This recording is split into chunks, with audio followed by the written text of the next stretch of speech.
There are more than 4,500 companies listed on BSE and NSE combined. Yet, you cannot invest in world's largest derivative exchange, nor you can invest in world's first fully functional solar-powered airport, nor you can invest in India's largest asset management company.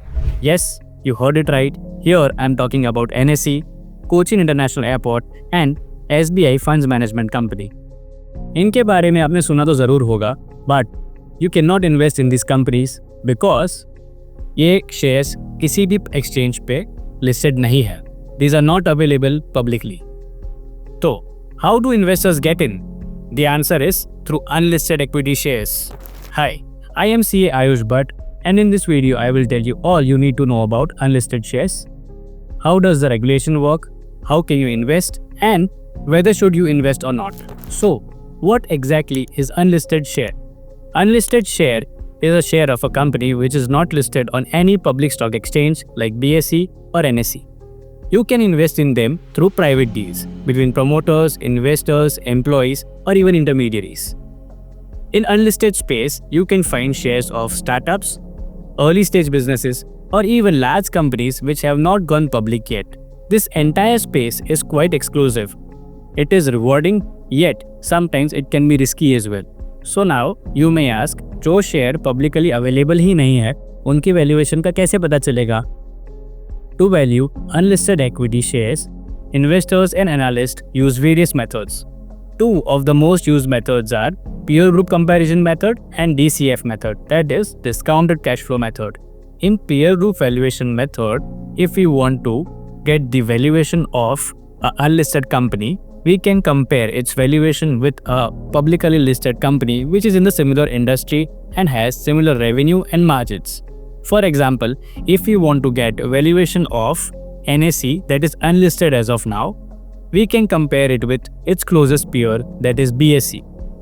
If you think that revenue, growth and margins of NSE and BSE are quite similar, you can apply ratios like price to earning, price to sales of BSE to the financials of NSE and get an estimated ballpark figure of valuation.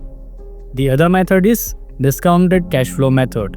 यहाँ पे जो भी cash inflows और outflows होने वाले हैं company के, वो आप प्रोजेक्ट करते हैं and you bring them to today's value by discounting them.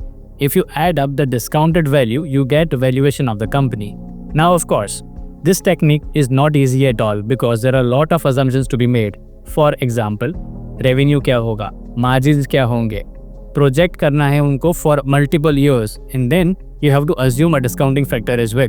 So, you need to know the financial of each companies while using DCF method thoroughly.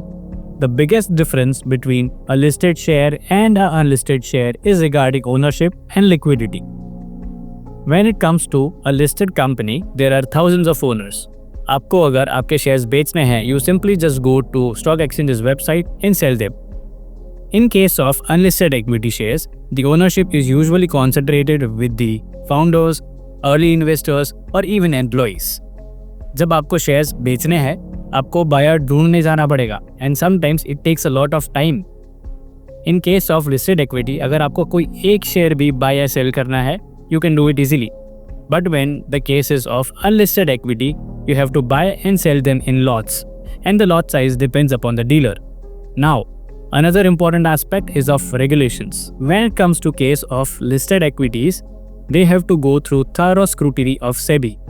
They have to follow strict regulatory and disclosure requirements. But when it comes to the case of unlisted equity, though it is governed by Companies Act, यहाँ पे थोड़ी ज़्यादा flexibility है because scrutiny is quite lesser. And जहाँ पे flexibility ज़्यादा होती है, naturally investor protection कम हो जाता है. Now, let us discuss about taxation aspect. If you hold unlisted shares for more than 24 months, the gain will be treated as long-term capital gains and you will be taxed at 12.5%. But if you sell these unlisted shares within the period of 24 months, then it will be treated as short-term capital gain and you will be taxed at 20%. This period in case of listed equity is of just 12 months. Moreover, because you are not selling these shares over a stock exchange, there is no applicability of security transaction tax or STT. Now, you may ask, कहाँ से मैं buy कर सकता हूँ unlisted shares? And There are multiple ways through which you can invest in unlisted shares. For example, you can invest in startups through angel networks or private deals, or you can get in touch with employees who are holding ESOPs of this company. Thirdly, you can get in touch with intermediaries who might be having these shares on their books and might transfer them to you by adding their margin.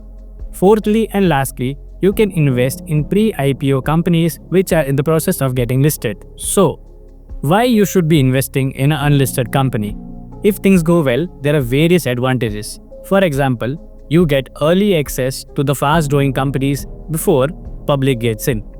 Secondly, because this is a private deal, you have the power of negotiation on your side. If the company does well, you have the probability of making multi-fold returns. Fourth, and the final advantage is, here the allotment is fixed. Unlike IPO, आपको allotment के लिए कोई wait नहीं करना पड़ेगा. It is sure shot. But the picture is not all rosy. There are various risks associated with unlisted shares as well. The biggest and foremost risk is liquidity. If you are in the market looking for selling your investments, you might have to wait for a longer period of time. Secondly, because you are investing in unlisted space, there is no free flow of information. कई बार तो ये भी हुआ है कि company का top management change हो गया है एंड इन्वेस्टर्स को पता भी नहीं चला है. And because of this reason and less transparency, there is a lot more probability of capital losses as well. Thirdly, कोई गारंटी नहीं है कि आपने जिस कंपनी में इन्वेस्ट किया है वो कंपनी का IPO आएगा ही. एंड अगर IPO आ भी गया, then there is a locking period of 6 months after the IPO date, which means that ये 6 महीने में अगर आपको आपके कंपनी के शेयर्स बेचने हैं तो आप नहीं बेच पाओगे. But knowing pros and cons is not enough. For understanding this space better, you need to have an idea of business fundamentals and market sentiments. To understand how it works, let me walk you through 2 real-life contrasting scenarios of 2 different companies.